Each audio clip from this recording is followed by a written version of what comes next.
Hi friends, welcome to our channel Kalam's dream achiever. இப்போ நம்ம பார்க்க போகிறது பௌத்த மதத்தின் 2 பிரிவுகள்.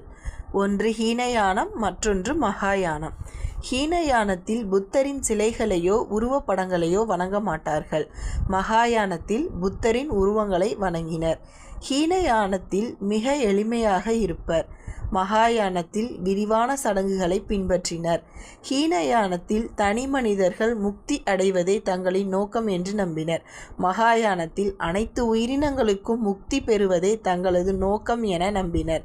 ஹீனயானத்தில் பிராகிருத மொழியை பயன்படுத்தினர். மகாயானத்தில் சமஸ்கிருத மொழியை பயன்படுத்தினர். ஹீனயானம் தேரவாதம் என்றும் அழைக்கப்படுகிறது. இப்பிரிவு இலங்கை, மியான்மர் அதாவது பர்மா மற்றும் தென்கிழக்கு ஆசிய நாடுகளில் பரவியது. மகாயானம் இப்பிரிவு மத்திய ஆசியா, திபெத், சீனா மற்றும் ஜப்பான் ஆகிய நாடுகளில் பரவியது.